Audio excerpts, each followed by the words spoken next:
இப்ப திருப்பூர் இலக்குல ஒரு சூழ்நிலை இருக்குன்னு நம்ம சொல்லும் போது முதலாளிகளை மட்டும் அது பாதிக்காது, அங்குள்ள தொழிலாளிகளும் திருப்பூரோட மொத்த எக்கானமி, தமிழ்நாடோட எக்கானமியை கூட அது பாதிக்கும். சரி, அப்ப இப்படிப்பட்ட ஒரு சூழ்நிலையில என்ன அதிகமா செய்ய முடியும் அப்படின்னா, அந்த பாதிக்கப்பட்ட அந்த தொழில்களுக்கு அரசாங்கம் உதவி செய்யணும்.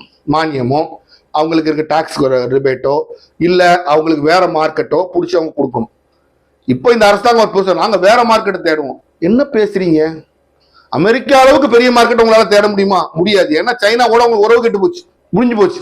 அமெரிக்கா சொன்னா ஜப்பான், கொரியா எல்லாரும் கேட்பான். அப்போ அந்த அளவுக்கு ஒரு மார்க்கெட் உங்களால தேட முடியாது. நீங்க என்ன செய்யணும்? நீங்க எல்லாரும் உங்களோட பிள்ளைங்க எல்லாம் அமெரிக்காலாம் படிக்க வைக்கிறீங்க, வேற வழியே கிடையாது. அந்த நல்லுறவை திருப்பி மீட்டெடுக்க முயற்சி பண்ணுங்க. ஆனால் நீங்க என்னதான் மீட்டெடுத்தாலும் டேமேஜ் இஸ் ஆல்ரெடி டன்னு சில பேர் சொல்றாங்க. அதை பத்தி எக்கனாமிக்ஸ் எங்களுக்கு ரொம்ப அதிகமா தெரியல.